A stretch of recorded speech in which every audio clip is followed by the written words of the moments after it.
Tidak ada yang benar-benar siap untuk kejutan yang akan mengguncang pedok Moto3. Di balik pintu tertutup garasi Honda, sebuah operasi besar sedang berlangsung.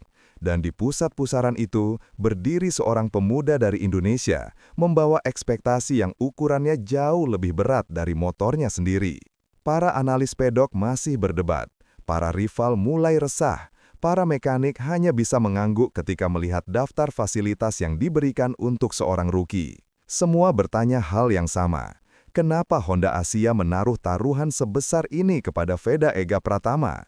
Tidak ada jawaban pasti. Yang jelas, badai itu sudah mendekat.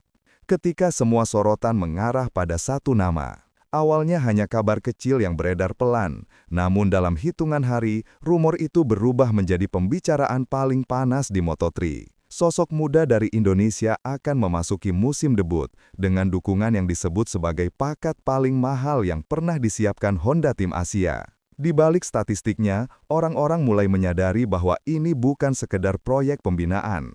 Ada tekanan dari manajemen pusat, ada dorongan dari Honda Jepang, ada harapan dari jutaan mata yang ingin melihat pembalap Indonesia kembali bersinar. Dan dari semua pembicaraan yang makin keras tiap minggunya, hanya satu hal yang benar-benar memicu kehebohan. Honda tidak ingin Veda sekadar berpartisipasi. Honda ingin dia langsung bertarung sejak balapan pertama, sebelum lampu start padam. Namun, tidak ada yang tahu bahwa rencana besar itu baru akan benar-benar dimulai ketika seorang pelatih misterius melangkah masuk ke garasi Honda Asia. Benih tekanan sebelum debut, semua sorotan tertuju padanya. Awalnya tampak sederhana. Seorang pembalap muda melangkah ke level yang lebih tinggi ditemani tim regional yang telah lama menyiapkan bibit Asia untuk MTTP. Namun, situasinya berubah drastis ketika direktur tim, Hiroshi Aoyama, mengeluarkan satu pernyataan berani. Tim untuk Veda tahun depan adalah yang terbaik dalam sejarah Honda Asia. Ucapan itu menyebar seperti angin ribut. Di pedok, beberapa kepala kru hanya bisa mengangkat alis. Pernyataan seperti itu biasanya disimpan, tidak diumumkan. Karena jika harapan terlalu tinggi, tekanan bisa menghancurkan seorang rookie bahkan sebelum ia menjalani lap pertamanya. Media mulai menyorot, fans Indonesia semakin berisik, sponsor mulai menunggu pembuktian. Dan Veda, ia hanya tersenyum di depan kamera, tetapi orang-orang terdekatnya tahu bahwa ia menyimpan sesuatu di dalam hatinya, sesuatu yang tak pernah ia ucapkan pada publik. Ia sadar, musim debutnya bukan sekedar debut, ini adalah ujian level dunia. Namun tensi itu masih belum apa-apa dibandingkan kejutan berikutnya. Karena Honda membawa seseorang yang tak pernah diduga siapapun. Masuknya Olive Marquez, sosok misterius yang mengubah segalanya. Suatu pagi di fasilitas latihan Honda Asia, seorang pria masuk tanpa banyak kata. Posturnya tenang, tatapannya tajam. Bahunya terlihat memikul pengalaman bertahun-tahun di zona tekanan tertinggi MotoGP. Namanya Olive Marquez, mantan pelatih Alex Marquez, sekaligus analis teknik Honda yang dikenal dingin dan perfeksionis. Bisikan langsung menyebar. Mengapa Honda mengirim orang seperti dia untuk memoles rookie Moto3? Apa yang sebenarnya mereka rencanakan? Olive tidak datang sebagai penasehat sesekali, ia ditunjuk sebagai pelatih pribadi, pendamping penuh, orang yang memegang kendali langsung atas proses transformasi Veda. Dan dalam beberapa hari pertama, Olive sudah menemukan celah besar yang membuatnya memanggil rapat teknis. Menurutnya, talenta besar Veda tertahan oleh sesuatu yang sederhana, tetapi sangat krusial, start dan akselerasi awal. Di Moto3, kehilangan sepecahan detik berarti kehilangan 10 posisi. Dan Olive tahu, jika ini dibiarkan, seluruh proyek akan runtuh. Namun penemuannya tidak berhenti di situ. Ketika ia menganalisis gaya tubuh, respons kopling, dan kontrol throttle, ia melihat sesuatu yang membuatnya terdiam. Sebuah kebiasaan kecil yang bisa menjadi masalah besar begitu Veda menaiki motor Moto3 yang jauh lebih sensitif dari motor Junior GP. Tetapi ia tidak mengatakannya pada siapapun, belum saatnya. Ia hanya berkata satu kalimat kepada Aoyama, "Kita tidak punya waktu banyak." Tes prototipe Moto3, hari ketika semua kekurangan terkuak. Begitu musim junior GP berakhir, Honda tidak memberi jeda, tidak ada liburan, tidak ada penyesuaian. Veda langsung dijadwalkan mengikuti tes prototipe Moto3 yang telah disiapkan diam-diam oleh Honda Asia. Di trek uji coba itu, atmosfernya tegang sejak pagi. Olive berdiri dengan clipboard penuh grafik telemetri, sementara mekanik senior mempersiapkan motor dengan presisi mutlak. Ketika mesin dinyalakan untuk pertama kali, getarannya saja sudah terasa berbeda bagi Veda.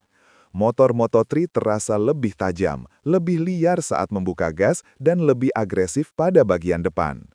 Dalam beberapa lap pertama, Olive langsung menarik Veda ke pedok, bukan karena ada masalah, tapi karena Olive melihat sesuatu di grafik data. Ia menunjuk beberapa titik pada throttle trace. Respon awal Veda terlalu halus, terlalu ragu, terlalu aman. Di Moto3, keraguan sepersekian detik sama buruknya dengan kesalahan besar. Dan Olive sadar bahwa kebiasaan lama Veda tidak akan bertahan di kelas dunia. Mereka melakukan simulasi start puluhan kali, latihan sprint jarak pendek, simulasi race pace menengah, pengujian aerodinamika high speed, bahkan eksperimen gaya tubuh saat angin samping memukul motor. Di akhir hari, Olive tampak lebih tegang dari biasanya. Ia memanggil mekanik, lalu menggelar rapat tertutup mendadak. Tidak ada yang tahu apa yang ia lihat. Yang jelas, pembicaraan dalam rapat itu memicu keputusan besar Honda Asia. Rapat rahasia Honda. Rookie ini tidak boleh gagal. Malam itu, ruang rapat di fasilitas Honda Asia masih menyala hingga lewat tengah malam. Aoyama, Olive, dan para kepala teknis duduk mengelilingi meja besar dengan data telemetri tersebar seperti puzzle. Olive menjelaskan temuannya. Veda punya talenta, punya kecepatan, tapi memiliki satu kelemahan kecil yang bisa merusak seluruh musim jika tidak ditangani secepat mungkin. Namun di balik diskusi teknis itu, ada alasan lain yang lebih besar. Honda tidak melihat Veda sebagai proyek 1 tahun. Mereka melihatnya sebagai investasi jangka panjang. Calon ikon Asia berikutnya. Sosok yang bisa membawa Honda kembali bersaing di papan atas melalui jalur pembinaan sendiri. Karena itu, Aoyama memutuskan satu langkah ekstrim. Membangun tim Veda dari nol. Merekrut orang-orang terbaik yang pernah ada dalam program Honda Asia. Menciptakan formasi yang tidak pernah diberikan kepada rookie sebelumnya. Ketika keputusan itu keluar, beberapa staf langsung memahami konsekuensinya. Jika proyek sebesar ini gagal, tekanan tidak hanya jatuh pada Veda, tetapi pada seluruh struktur Honda Asia. Namun Aoyama hanya berkata satu kalimat pendek, "Kita mulai besok pagi." Tim terkuat dalam sejarah Honda Asia, proyek yang tidak pernah diberikan ke rookie manapun. Dan besok pagi itu tiba lebih cepat dari yang dibayangkan. Satu persatu, nama-nama besar masuk ke daftar staf Veda.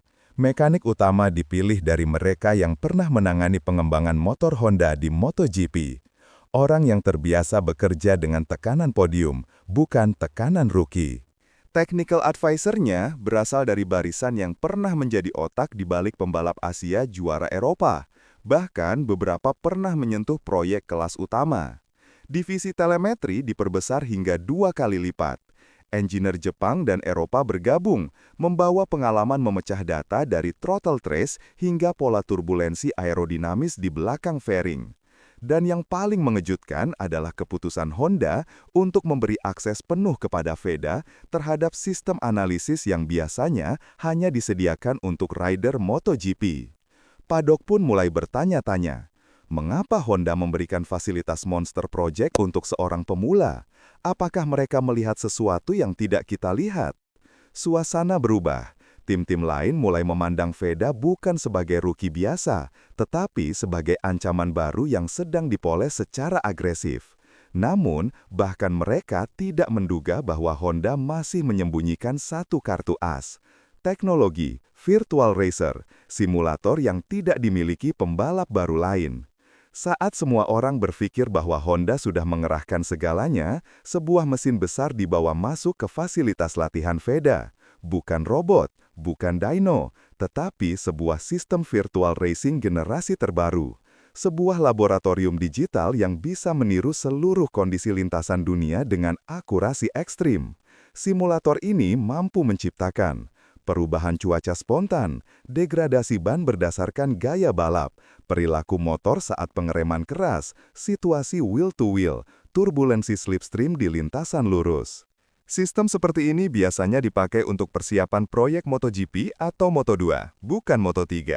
Namun, Honda membuat pengecualian, karena teknologi ini dibuat untuk membantu VEDA mempercepat adaptasinya hingga 2 kali lipat dari generasi sebelumnya.